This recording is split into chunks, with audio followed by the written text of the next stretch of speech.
Kodak, the once undisputed giant of the photography industry, they had a 90% market share in the US in 1976. By the year 1984, they were employing 145,000 people, and in 2012, they had a net worth of negative $1 billion when they went bankrupt. Why? Because they failed to predict the importance of exponential trends when it comes to technology. On the other hand, Instagram, a digital photography company, the same year, 2012, they had 13 employees, and they were sold to Facebook for $1 billion. Now, this is kind of ironic because Kodak pioneered digital photography. They actually invented the first digital camera when they came out in 1975 with the 0.01 megapixel digital camera. But they thought it was a toy and didn't pay attention. So that's what happens with exponentials. We don't pay attention. So let's play a little game with you. Let's be more interactive. It's called 30 steps. Now imagine I take 30 steps linearly. That's 1, 2, 3. Where do I get if I get to 30? About the end of the stage right there. Okay. How about if I take 30 steps exponentially? 2, 4, 8, 16. Where do I get? Where? Outside? Actually, I get to the moon. By the way, this is not to scale. The moon is much farther away. And back. And I still have enough steps to circle the Earth 8 times over. That's what exponential means. How do I know this? I just asked Wolfram Alpha. Now, Foxconn, the world's largest manufacturer of electronic components, they make pretty much anything. So if you've got something on your lap or on your pocket that makes noises and it's blinking and bright and probably it's tweeting right now, they made it. Not just Apple, they make anything. It's a multinational corporation worth $100 billion, which employs 1.2 million people. What are they doing? They're automating, of course. In fact, they're about to deploy an army of 1 million robots to cut rising labor expenses and improve efficiency. Canon is doing the same, going fully automated very soon. Lots of other companies are following. Now, what if Walmart follows? Biggest multinational corporation in the world employs 2.1 million people. What if they automate?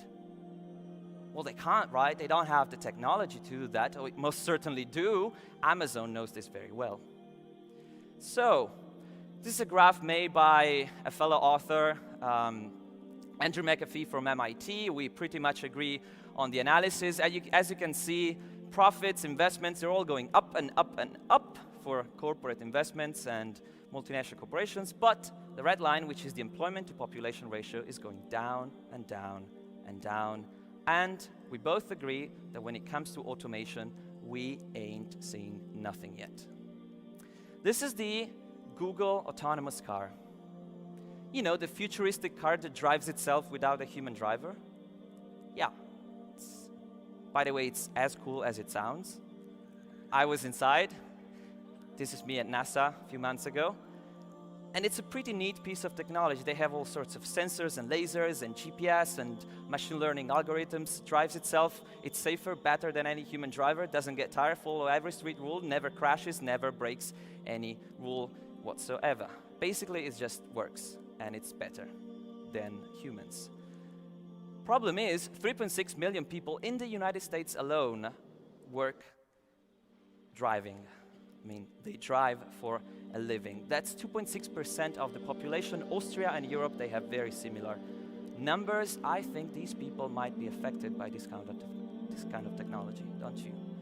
So accounting, retail, manufacturing, translations, no one is safe. Journalism, as the Wall Street Journal puts it, software is eating the world. So, what do we do? Should we despair? So the question is, temperature is rising. How high does it have to rise before we need to worry, before we're in danger, before bad things start happening? The typical answer to this question has been 2 degrees Celsius. Anyone who has followed climate change discussions knows that this 2-degree number has taken on a kind of iconic quality. In South Africa, according to the Children's Institute, we have more than 3 million children under the age of 17 that experience household hunger. And that really means they get 3 meals a week, 3 meals a week, where you and I would have 3 meals a day. The impact of hunger and the hunger sensation of an empty tummy not only has a physical effect, but psychologically it degrades human beings, and that degradation has a devastating effect to that person's self-image, which impacts on their outlook towards life, and it's a vicious spiral. According to NGO Stop Hunger Now, 925 million people in the world don't have enough to eat. 98% of them live in developing countries like South Africa. 400 million children are starving worldwide, and 1 in 7 people in developing countries suffers from hunger.